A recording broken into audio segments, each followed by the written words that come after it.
스마트폰을 세계 1위를 자랑하는 대한민국의 고등학생들은 과연 스마트폰으로 무엇을 가장 많이 할까요?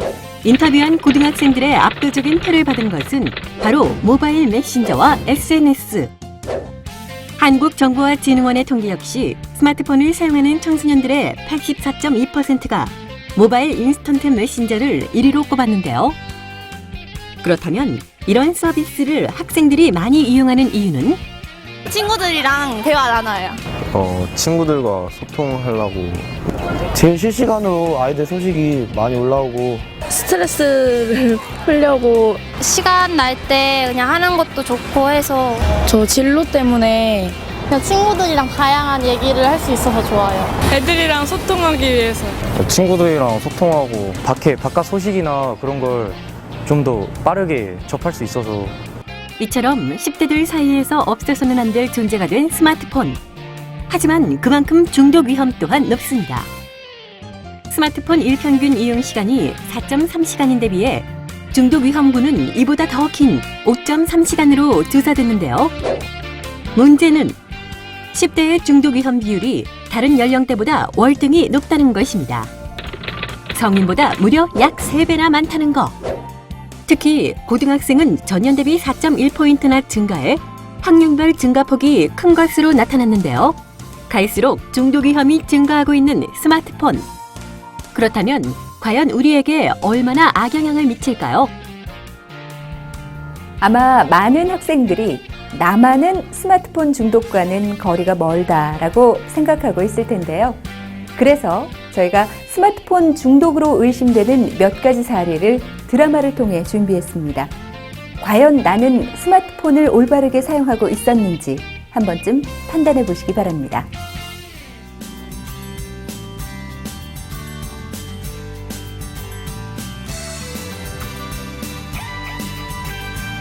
올해 초 고등학생이 된 소영은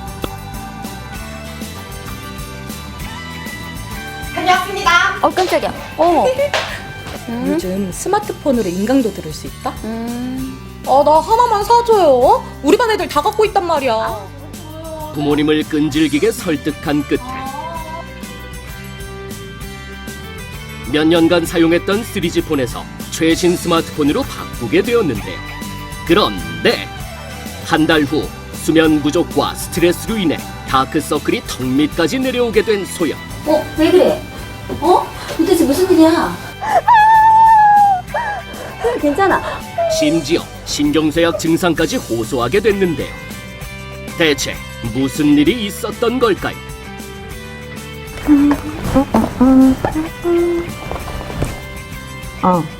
스마트폰으로 하면 되지? 한 달 전 그동안 PC로만 하던 깨톡을 스마트폰으로 언제 어디서든 할 수 있게 된 소영은 이렇게 편한 걸 진작에 사달라고 할 걸. 친구들과 실시간으로 대화할 수 있어 기분이 한껏 들떴습니다. 하지만 친구들의 메시지는 학교, 집을 가리지 않고 시도 때도 없이 왔고 심지어는 야간에 누구야? 한밤중에도 깨톡 알림음이 울려댔는데요. 그러나 메시지가 왔을 때 바로 확인하지 않으면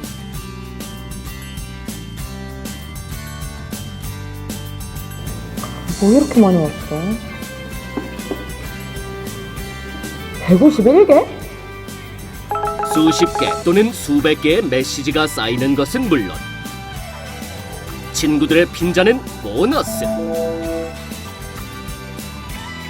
게다가 단체 톡방을 나와도 다시 잡혀 들어가는 일명 감옥 때문에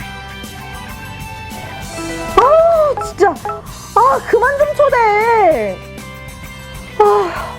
반강제로 메신저를 할 수밖에 없었는데요. 그러다 보니 실시간으로 깨톡을 확인할 수밖에 없었던 소영. 결국 소영은 메시지가 오지 않아도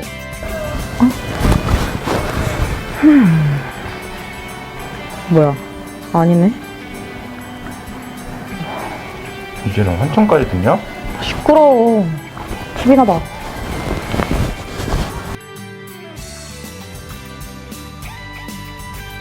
깨톡 알림 음소리가 들리는 환청에 시달리는 것은 물론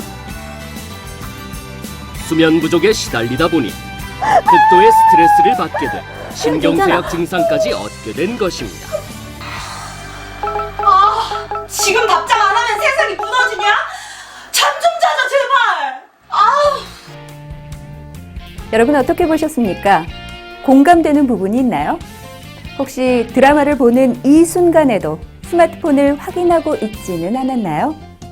실시간 답장에 대한 실제 학생들과 전문가의 의견을 한번 여쭤봤습니다.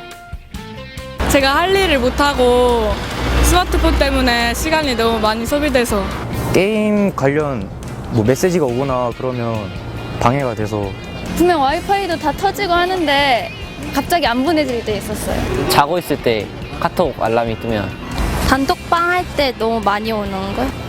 개인 사정 때문에 늦게 답할 수도 있을 것 같아요. 답 안 해주면 상대방 기분 나빠할까봐. 속상해하니까.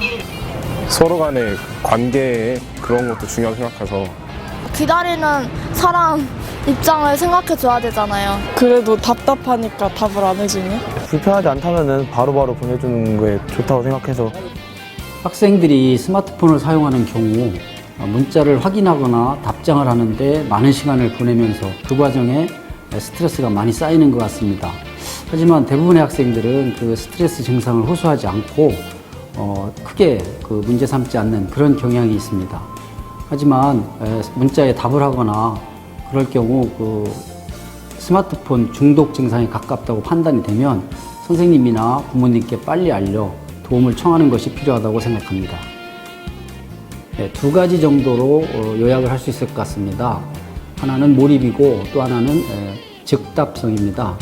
몰입의 경우 친구에게 문자가 왔을 때 수업 시간 중에도 답을 한다거나 또는 횡단보도를 건너가면서 대화를 나눈다거나 심지어 자전거를 타면서 스마트폰을 사용하는 경우도 있습니다. 이런 경우가 몰입의 대표적인 그 증상이라고 볼 수가 있고요. 두 번째, 즉답성의 경우에는 상대방의 문자 메시지에 즉시 답을 하거나 또는 자신이 보낸 문자 메시지에 상대방이 즉시 답을 하기를 요구하는 것입니다. 경우에 따라 자신의 문자 메시지에 즉시 답을 하지 않는 경우에 그 분노 조절이 안 되는 학생의 경우도 가끔 있습니다. 메신저 증후군이란 메신저 서비스를 회사 업무에 활용하면서 받는 스트레스를 일컫는 말입니다. 메신저 피로 증후군 또는 메신저 강박증이라고도 부릅니다. 그렇지만 학생의 경우는 자신이 메신저 증후군이라고 증상을 호소하는 경우는 그렇게 많지 않지만 학교 생활을 위해서 메신저 서비스를 하는 경우, 예를 들면 동아리 활동이라든지 스터디 활동을 위해서 메신저를 사용하게 되다가 오히려 메신저에 집착하게 되어 그 스트레스를 호소하는 경우는 가끔 있습니다. 현재의 메신저 프로그램은 현실 세계에서 알고 있는 사람과 소통한다는 점에서 이전에 모르던 사람과 소통을 하던 사이버 세계와는 좀 다릅니다. 즉, 스마트폰 그 메신저 프로그램을 통해서 관계 형성을 하는 것은 현실 세계에서의 인간관계 형성과 크게 다르지 않으며 좀 더 확장되었다는 점이 다를 뿐입니다. 학생 여러분은 자신의 중요한 상황, 예를 들면 대학 입시를 앞둔 경우 친구에게서 온 메시지에 즉시 답을 하기보다는 여유 있는 시간에 한꺼번에 몰아서 답을 해준다든지 그마저도 여의치 않다면 아예 답을 하지 않을 그럴 용기가 필요합니다.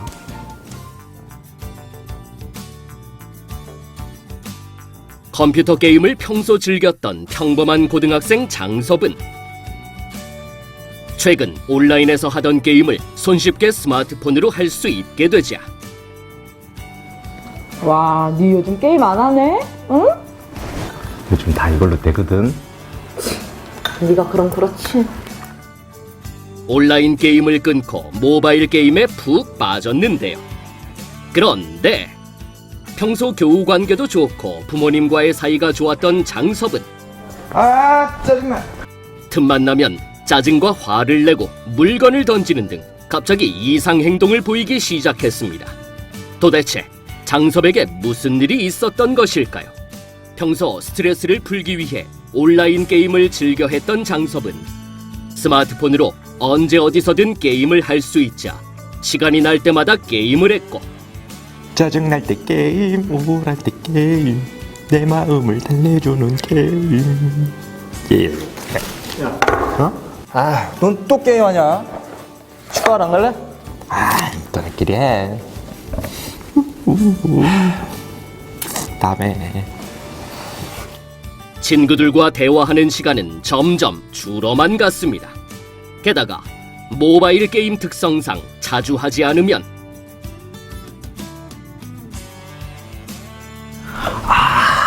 시험 때문에 나만 뒤쳐졌잖아. 시간이 지날수록 게임 결과에 따라 장섭의 기분이 달라졌습니다. 야, 너 무슨 일 있냐? 기분 좋아 보인다. 봤냐? 형님 실력 이 정도야. 오, 좀 하는데. 자신의 캐릭터가 이길 때는 잘 웃고 쾌활했지만 아, 짜증나. 아, 엄마, 오빠 앞에 싸졌네. 이게 뭔 상관이야? 상대방에게 졌을 때는 침울해지고 툭하면 짜증을 냈는데요. 결국 부모님과의 큰 마찰을 겪게 된 장섭. 야! 너 요즘 도대체 왜 그러니? 예전엔 안 그러더니? 툭하면 짜증내고 성질내고. 내가 네 친구야? 이 게임인가 뭔가 하더니 너 이상해졌어 정말. 내가 뭘. 엄마를 얘기 좀 하자고. 아, 몰라, 나중에. 스트레스 해소용으로 한다던 게임이 하루 일과 중 가장 큰 부분을 차지하게 되자 부모님의 화가 폭발하게 된 것인데요. 너 전에 엄마가 왜 게임하냐고 물어봤었지? 너 그때 뭐라고 대답했어? 스트레스 풀려고 한다고 했지? 맞아? 아니야? 대답 안 해? 어? 맞아? 내가 보기엔 지금 네가 스트레스 풀린 것 같아? 게임을 도대체 스트레스 풀려고 하는 거야? 아니면 스트레스를 받으려고 하는 거야? 여러분께서도 장섭이처럼 스마트폰으로 스트레스를 풀려다가 오히려 스트레스를 받고 있는 경우가 있을 겁니다. 과연 이런 경우가 많은지 실제 학생들과 전문가의 의견을 들어봤습니다. 게임하면서 뭔가 약간 스트레스도 풀리고 탭하는 게임. 게임을 한다던가 게임할 때 그렇게 풀어요. 드라마 보거나 영화 시청하거나 음악 듣는. 친구들이랑 연락을 하면은 스트레스 해소가 돼요. 사진을 본다거나 게임을 한다거나 이런 식으로 스트레스 풀어요. 받은 적은 별로 없어. 게임 카드를 열었는데 별로 좋은 게 안 나왔을 때. 게임이 잘 풀리지 않았을 때 기분이 나쁜 그런 건 있죠. 정작 스트레스 풀려고 게임하는데 스트레스 많이 받는 게 좀 맞는 것 같아요. 진짜 안 풀리거나 그런 게임 할 때는 안 하는 것보다 못하죠. 그럴 때는. 스마트폰을 이용해서 메시지를 주고받거나 또는 인터넷 검색 등을 하면서 스트레스를 푸는 학생들도 있지만 자신이 좋아하는 분야의 게임, 스포츠 게임이라든가 전략 게임 등을 통해서 스트레스를 푸는 학생들이 많이 있습니다. 고등학생의 경우에는 게임 자체에 대한 그 경험도 풍부하고 바쁜 학교 생활 때문에 초등학생이나 중학생처럼 그 게임에 집착하는 경우는 좀 적다고 볼 수 있습니다. 그러나 일부 학생의 경우 학교 생활이나 또는 진로에 대한 도피처로 모바일 게임을 대체하는 경향이 있는데 주로 이런 학생들이 모바일 중독으로, 인터넷 게임 중독으로 빠져드는 경향이 있습니다. 직접 경험한 학생인데요. 스마트폰 중독이 너무 심해서 정상적인 학교 생활을 할 수 없었던 학생이 있었습니다. 거의 1년간 스마트폰을 이용한 게임 중독에 빠져서 학교도 잠시 중단을 하고 급기야 1년을 쉰 다음 그 다음 해에 학교에 다시 돌아왔는데 그 1년 동안도 아주 힘들게 전문기관에서 치료를 받으면서 어렵게 학교를 졸업한 그런 학생의 사례도 있습니다. 모바일 게임에 집착하는 학생들에게 물어보면 게임이 재밌다기보다는 게임 외에 다른 할 일이 별로 없다라고 하는 대답이 더 많습니다. 대부분의 학생들에게 모바일 게임은 잠깐의 여유 시간에 스트레스를 푸는 그런 도구로 활용이 되지만 학교 생활이나 또는 학업 성취도가 낮아서 수업에 흥미를 잃는 학생의 경우에는 모바일 게임으로 대체하는, 모바일 게임에 빠지는 그런 경향이 강합니다. 따라서 모바일 게임에 중독되지 않기 위한 가장 근본적인 방법은 학교 생활이나 개인 생활에서 정상적인 활동을 통해 모바일 게임을 대체할 그런 방법을 찾는 것입니다. 더 나아가 게임에서의 레벨 상승이나 아이템 획득 등을 통해서 자신의 존재감을 확인하려고 하기보다는 현실 세계에서 사소한 일이라도 중요하게 생각하고 의미를 두며 행동하는 것이 필요하다고 생각합니다.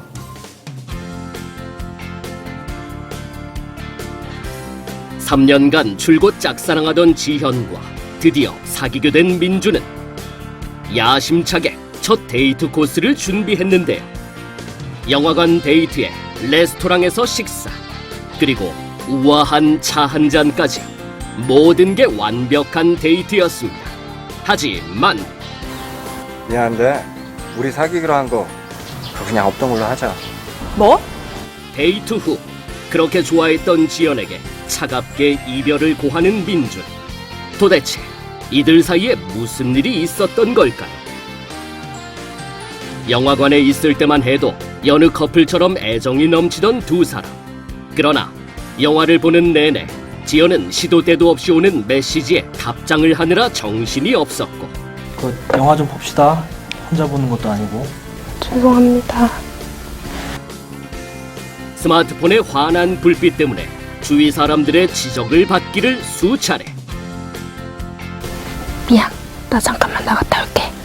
결국 밖으로 나가기까지 했는데요. 거기까지는 참을만 했던 민준.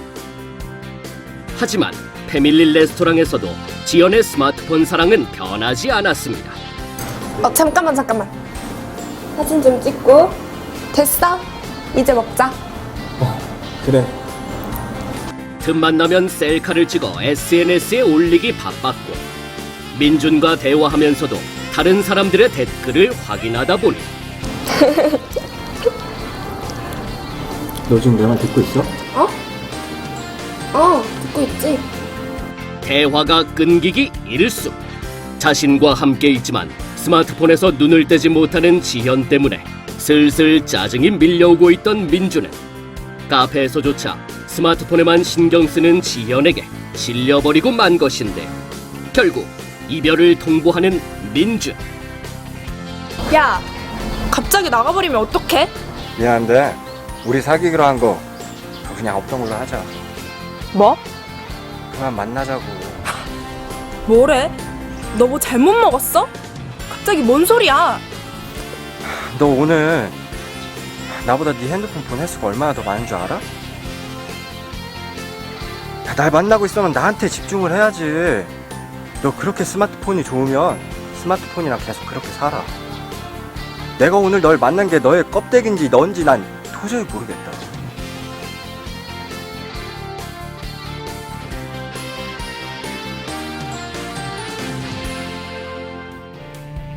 여러분 어떻게 보셨습니까? 지연이의 행동을 보면서 좀 뜨끔한 분들도 있었을 것 같은데요. 우리는 과연 누구에게 더 집중하고 있을까요? 실제 학생들의 의견과 왜 이런 현상이 나타나고 있고 또 해결 방안은 어떤 것들이 있는지 한번 들어봤습니다. 제 얘기 안 들어주는 것 같기도 하고 그렇죠. 한심해요. 불쾌해요. 뭐하러 만났나 싶기도 하고. 놀 생각이 없는 건가? 약간 이런 생각이 좀 들죠. 그걸 보면서 저도 어느 순간 다른 친구에게 이렇게 행동하고 있는 것이 아닐까 이런 생각이 들어요. 뭔가 안타까운 생각이 들긴 해요. 난 얘한테 별로 안 중요한 애구나 그런 느낌? 답답한 점도 있고. 맨날 집에서 핸드폰 만지고 있으니까 엄마가 그만 좀 만지라고. 카톡만 하고 있으니까 옆에 애가 만나러 가면 이거 너 아니지 않냐고. 가끔 한 번씩 볼 때 애들한테 지적을 받은 적은 있는 것 같아요. 너 그만 좀 해. 약간 이런 말? 부모님한테 많이 들어요. 한두 번 있던 것 같은데 몇 번 듣고 나서는 안 하려고 노력하고 있어요. 사실 그것 때문에 핸드폰을 바꿀 뻔한 적도 있었고 좀 그런 일이 있거든요. 우리 주변에서 너무 쉽게 볼 수 있는 그런 광경들이 많은 것 같습니다. 예를 들면 가족 단위로 외식을 나와서 대화는 하지 않고 각자 스마트폰에 빠져 있다든지, 여행을 가는 도중에 어떤 여행에 관한 얘기는 일체 없고 각자의 스마트폰으로 볼일을 보는 경우, 또는 오래간만에 어렵게 친구들이 모였는데 잠깐 안부를 물은 후에 각자 자기 스마트폰으로 자기 볼일을 보는 경우 등 주변에 그런 사례는 아주 많이 있는 것 같습니다. 현실 세계에서 옆에 또는 얼굴을 마주하고 있는 사람의 관계가 훨씬 더 소중함에도 불구하고 온라인상에서의 관계 형성에 더 비중을 두기 때문에 발생하는 현상이라고 보여집니다. 이럴 경우 메신저 증후군 또는 메신저 강박증일 확률이 높습니다. 비슷한 예로 고객과 상담을 하던 도중에 전화가 걸려오는 경우 앞에 있는 고객을 놔두고 전화를 먼저 받는 그런 사례와 비슷하다고 볼 수 있겠습니다. 드라마에서 본 것과 같은 극단적인 결말이 나기 전에 현실 세계의 관계 형성에 우선순위를 두어야 합니다. 경우에 따라 온라인상에서 긴박한 경우가 발생할 경우도 있지만 대부분의 경우는 지금 앞에 있는 사람을 더 소중하게 생각해야 됩니다. 실천에 옮길 수 있는 방법은 잠시 스마트폰을 꺼두거나 눈에 보이지 않는 곳에 보관하는 방법입니다.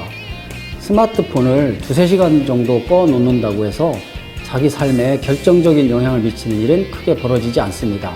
설사 벌어진다 하더라도 나중에 얼마든지 해결할 가능성이 있습니다.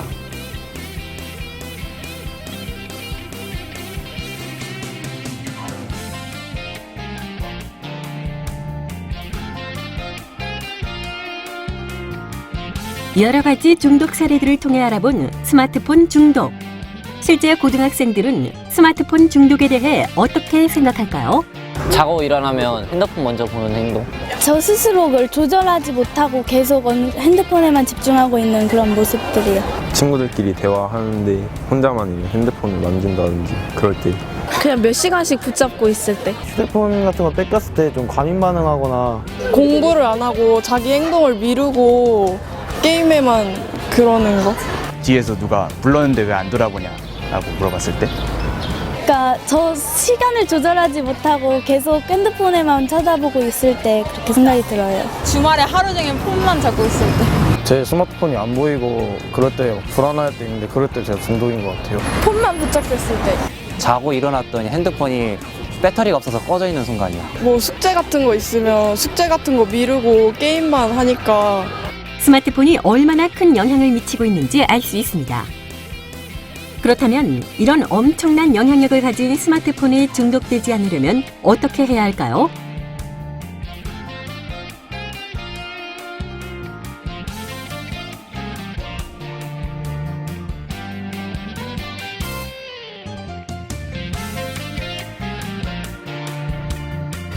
스마트폰 중독이 개인의 문제를 떠나 사회 문제화됨에 따라 스마트폰 중독을 예방하기 위한 다양한 방법이 제시되고 실제 실천에 옮겨지고 있습니다.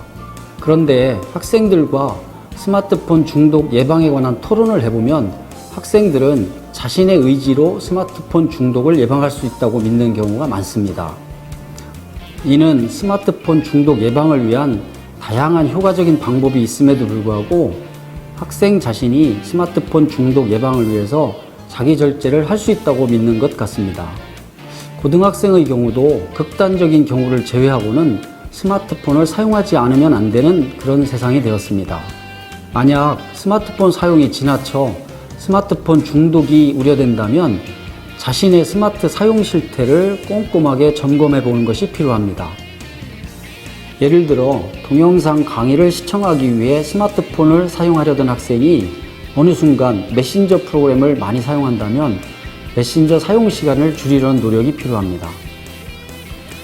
자신의 스마트폰 중독 여부를 판단하기 위한 진단표도 기존에 나와 있는 진단표를 활용하기보다는 자신의 목적에 맞게 진단표를 만들어 사용해 보는 것도 도움이 될 수 있습니다. 고등학교 시절은 인생에서 가장 중요한 시기입니다. 이렇게 중요한 시기에 스마트폰에 중독된다는 것은 참으로 안타까운 일입니다. 하루하루를 바쁘게 살아가는 고등학생은 스마트폰에 중독될 시간이 없습니다. 충실하게 학교 생활을 하고 자신이 좋아하는 취미나 운동을 열심히 하는 경우 스마트폰은 생활에 편리한 하나의 도구에 불과할 뿐입니다. 따라서 학생 여러분은 스마트폰에 중독되지 않기 위해 학교 생활을 충실히 하고 자신의 미래를 위해 다양한 실제 경험을 갖도록 노력하시기 바랍니다. 여러분 어떻게 보셨습니까? 과연 나는 스마트폰을 바르게 사용하고 있었을까요? 혹시 스마트폰에 너무 의존하고 있지는 않았을까요? 우리는 현재 스마트폰이 필수가 돼버린 세상에 살고 있습니다. 우리가 바꿔야 한다고 생각하지 않으면 그 어떤 것도 바꿀 수가 없습니다. 스마트폰을 스마트하게 즐기는 방법은 오직 우리 자신에게 달려있는 것은 아닐까요?